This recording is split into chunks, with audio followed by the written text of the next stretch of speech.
சகோதரர் பக்த சிங் அவர்களின் ஊழியத்திலிருந்து விடாய் துணிக்கேற்ற வார்த்தைகள் ஜூலை மாதம் 2ஆம் தேதி. மேலும் தமது மூலமாய் தேவனிடத்தில் சேருகிறவர்களுக்காக வேண்டுதல் செய்யும்படிக்கு அவர் எப்பொழுதும் உயிரோடு இருக்கிறவராகையால் அவர்களை முற்றுமுடிய ரட்சிக்க வல்லவருமாயும் இருக்கிறார். எபிரேயருக்கு நிருபம் 7வது அதிகாரம் 25வது வசனம். கிபி 90ஆம் ஆண்டில் அப்போஸ்தலனாகிய யோவான் தேவனுடைய வார்த்தைக்காகவும் கர்த்தராகிய இயேசு கிறிஸ்துவை குறித்த சாட்சிக்காகவும் பத்மு தீவின் சிறையில் இருந்தான். அங்கே ஆண்டவராகிய இயேசு கிறிஸ்து அவனுக்கு தரிசனமானார்.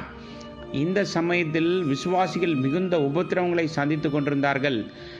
சிலர் சிதறி போனார்கள், சிலர் சிறையில் அடைக்கப்பட்டனர், மற்றவர்கள் துன்புறுத்தலுக்கு ஆளானார்கள். எல்லா இடங்களிலும் ஒரு பெரிய ஆவிக்குரிய வீழ்ச்சி ஏற்பட்டது.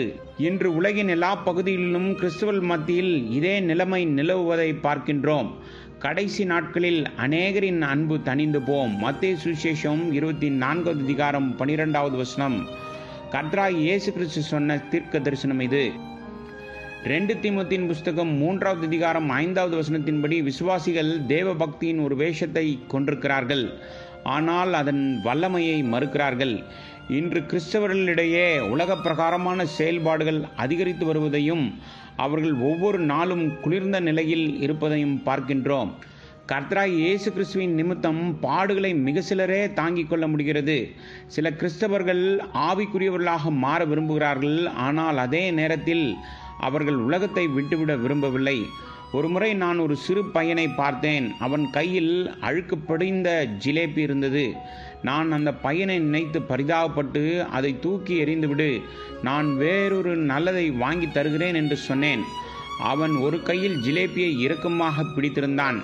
நான் கொடுக்க விரும்பியதை மற்றொரு கையை நீட்டி வாங்க முயன்றான். தன்னிடம் இருப்பது மிகவும் அழுக்கு என்று அவனுக்கு தெரியும், ஆனால் அவன் அதை விட்டுவிடவில்லை.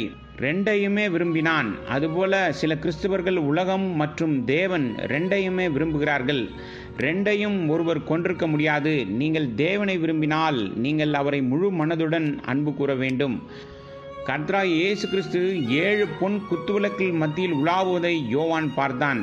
கர்த்தர் யோவானிடம், எனக்கு கலப்படமான கூட்டமோ அல்லது உலக பிரகாரமான சபையோ வேண்டாம், எனக்கு ஒரு பரிசுத்தமான சபை வேண்டும். என் ஜீவன் ஏராளமாக பாயும் ஒரு பரலோக சபைதான் தேவை.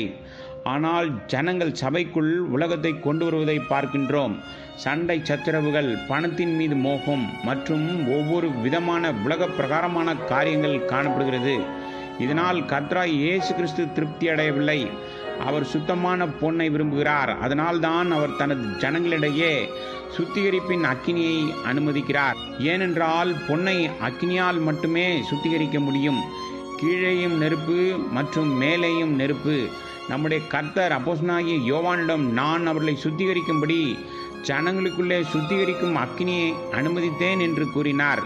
நமக்கு கட்டிடங்கள் இருக்கிறதோ இல்லையோ, நாம் எண்ணிக்கையில் குறைவாகவோ அல்லது அதிகமாக இருக்கிறோமோ என்பது முக்கியமல்ல. நாம் படித்தவர்களாக இருந்தாலும் சரி, படிக்காதவர்களாக இருந்தாலும் சரி, எந்த வித்தியாசமும் இல்லை. எவரில் அவருடைய ஜீவன் பாய்ந்தோட முடியுமோ அதுவே அவருக்கு தேவை.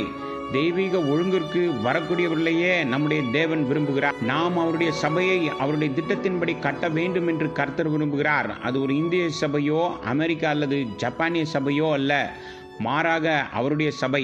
பழக்க வழக்கங்கள், நடைமுறைகள், சடங்குகள் மற்றும் உலக வழிகளிலிருந்து விடுபட்ட முடிந்தவரை நாம் தேவனுடைய வார்த்தையை பின்பற்ற முயற்சிக்கிற சபை.